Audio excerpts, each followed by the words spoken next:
Imagine growing up with a mom who doesn't know how to show you love.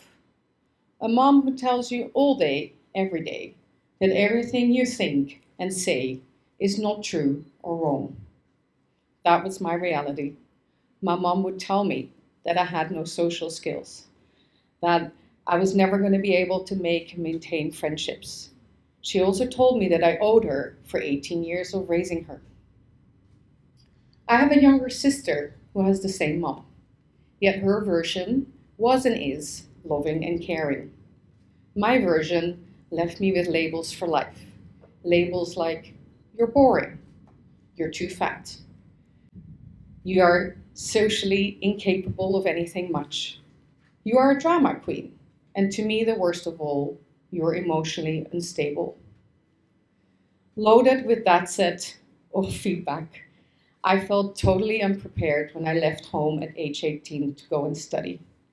I had no idea who I was, and so I locked away my feelings.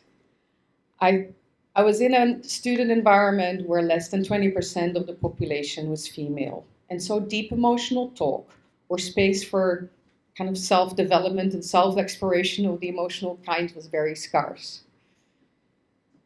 I saw the tension in some pretty unhealthy manners, and I tried to read clues in absolutely everything that people said or did to find out whether they liked me or not.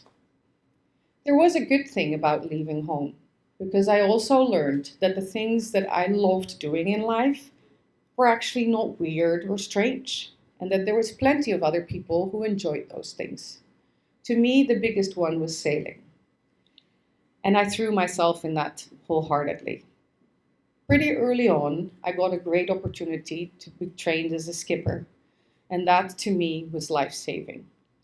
Because what I learned is that when things got tough, when the situation turned chaotic, the weather was rough, and I was responsible for a yacht full of people, that I could make decisions, that I stayed calm, was able to take charge, and not actually feel compelled to listen to all the opinions of other people, not in the moment and not after.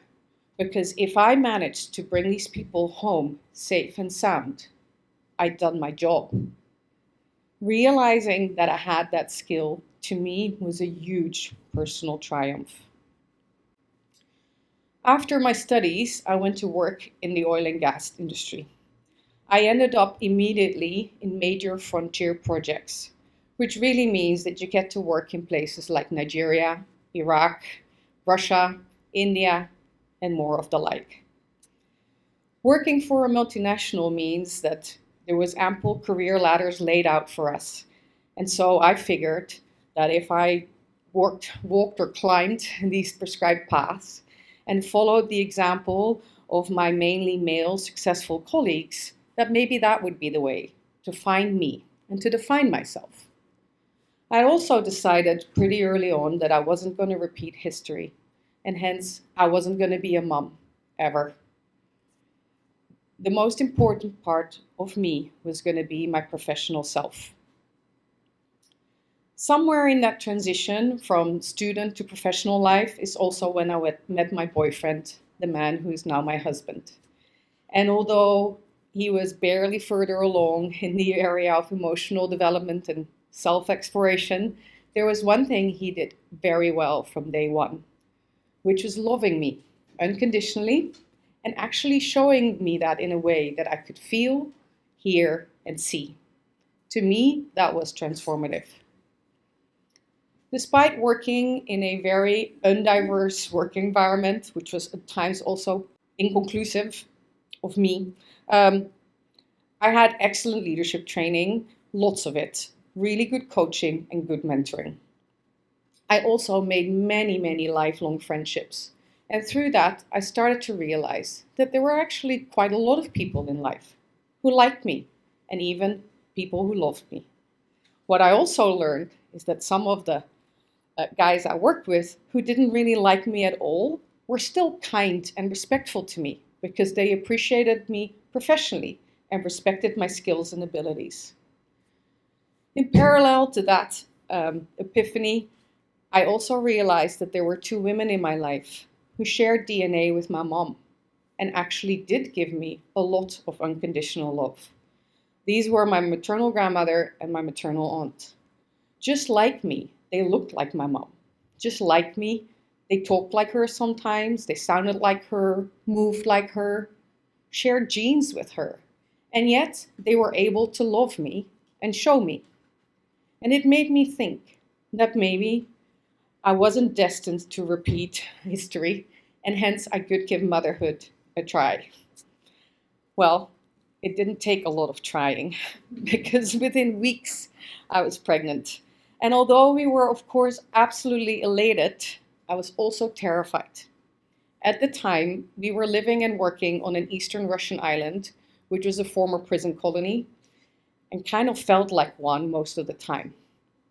You have to imagine that we were on the biggest new project, oil and gas project in the world at the time, one that was under immense political, economic, and organizational pressure and turmoil. We were working and living on this tiny island with everybody 24/7. So my career was progressing quite well, but in a project like that, the job I was in, it was not really a tenable situation. So I was pretty stressed out from a work perspective. There was very limited medical facilities on the island, and it was kind of run like a remote oilfield workers camp. So there was no way that pregnancy was really something practical there, and hence we kept it a secret.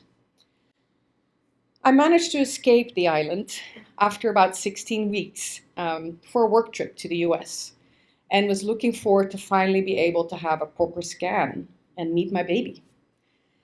What should have been a celebration of life and the start of something more and better turned into major drama because the doctors established pretty quickly that my baby's heart had stopped beating, probably just days before my visit.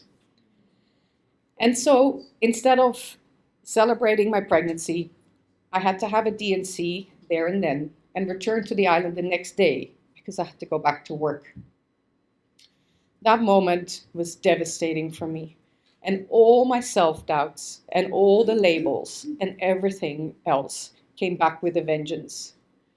And the one that came back loudest of all was that I'd made this huge miscalculation thinking that I could be a mom. Pretty quickly after, I managed to find a different job at the other side of the world and at least get off the island. My husband, though, had to finish his job and so couldn't come with me. So for 4 months, I was by myself, alone, severely depressed, actually suicidal, not caring about anything or anyone, specifically myself. The only thing that made me leave the house was my obligation, the sense of obligation towards my employer and my job. In those 4 months, I saw my husband only once. But once was enough, and just a few days before my husband managed to join me on the other side of the world, I found out I was pregnant again. It was definitely against all odds that was happening. And so to me, that was a sign that the universe thought it maybe made a miscalculation and decided I should have been a mom after all. I also realized in that moment that I had to figure out how, because I couldn't bring that darkness and be a mom. I had to somehow put my fears aside. I had to figure out a way not to let all these dark feelings and these judgments towards myself and everything that I took on board from others influence me, because that would take away my ability to be a mom. And as I thought about that, I figured that there was only one solution to this challenge, and that was that if Skipper Maartje and Mom Maartje were going to be one and the same thing. So I decided to tackle motherhood like I did sailing.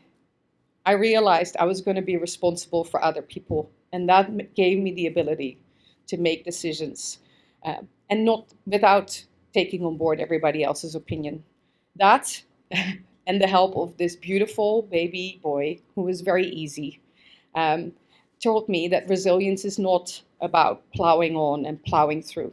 It's actually about finding a sustainable way that you can do what you need to do. So from that moment on, I decided and lived by the credo that DNA is not destiny. I was going to be a different mom to my children than my mom had been to me. I now am the mom of 3 thriving teenagers. My husband and I, with the kids, have navigated countless international and national moves. We managed our dual careers. I now own and operate 2 businesses, managing crisis and chaos, and I love all of it. I have a fabulous social life, very busy, lots and lots of friends, and most important of all, my husband and I run a loving, welcoming home. Our children are assertive, vocal, and happy. And just like my husband did for me, we're showing our kids all day, every day, that we love them in ways that they can see, hear, and feel. And in turn, we teach them that they need to tell us in ways that we can hear and understand what it is they need so that we can support them. My kids are also teenagers, and so sometimes they're angry with me. They're doing well, but I also know that in the future they're going to be telling stories about all the awful things I did to them when they were kids. And I'm okay with that. I know it's coming. I'm a mom, and I still have the doubts and fears and worries that come with that. I'm sometimes overwhelmed, absolutely clueless, and frequently enough, very tired.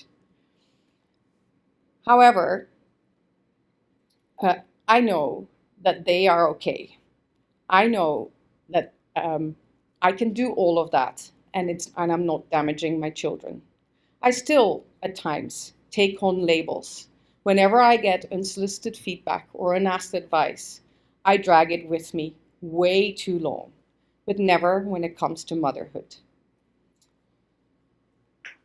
My children are doing great. They are good friends, they're good human beings, and what I love most about them of all is that they actually have a good sense of who they are, better than most kids their age. I'm at peace with decisions that I make. My journey through emotional manipulation and then figuring out a career in this high-pressure, chaotic male environment, going through very traumatic loss and deep depression, and then finding joy in motherhood, has taught me that we need to choose the path that works for us. If we choose the path that works for us, we're very resilient, especially if we're able to fuel it by absorbing the love that is around us for us in whatever way it comes. I had to learn how to be a mom and how to accept motherhood. I had to figure out the way that I could do that. I'm at peace with the decisions I made. I have a life that's absolutely chaotic, but I love it and it leaves me fulfilled. I know now that I need to make sure that I maintain my energy levels and do the things that I need to do so that I'm strong enough to skipper my kids through life and give them what they need. And one of those things is time without me with my mom every summer. Because my mom is a fabulous, caring, and loving grandmother to my children. In loving chaos, thank you.